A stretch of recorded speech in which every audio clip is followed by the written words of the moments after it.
Catcher in the Rye by J.D. Salinger.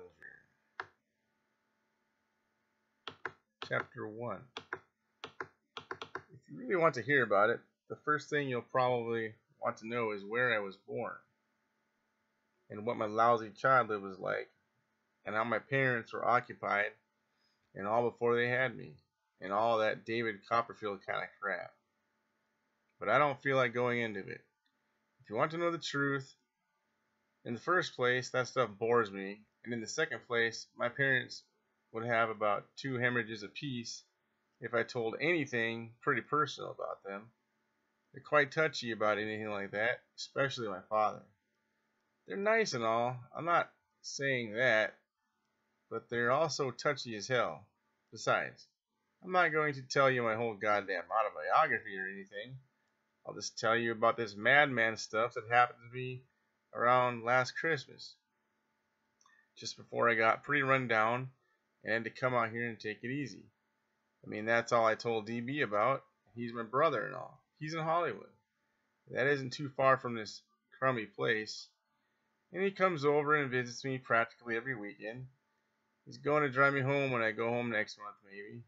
He just got a Jaguar, one of those little English jobs that can do around 200 miles an hour. It cost him damn near $4,000 bucks. He got a lot of dough, though. He didn't used to. He used to just be a regular writer when he was home. He wrote this terrific book of short stories, The Secret Goldfish. In case you never heard of him, the best one in it was The Secret Goldfish. It was about this little kid that wouldn't let anybody look at his goldfish because he'd bought it with his own money. It killed me. Now he's out in Hollywood, DB, being a prostitute. If there's one thing I hate, it's the movies. Don't even mention them to me. Where I want to start telling is the day I left Pensy Prep. Pensy Prep is the school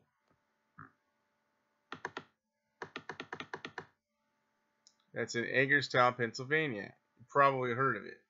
You've probably seen the ads anyway.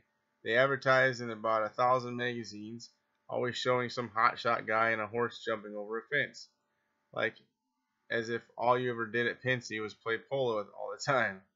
I never even once saw a horse anywhere near the place.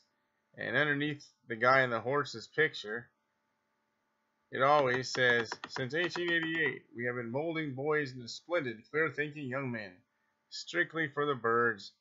They don't do any damn more molding at Pensy than they do at any other school. And I didn't know anybody there that was splendid and clear-thinking and all. Maybe 2 guys, if that many. Then they probably came to Pensy that way.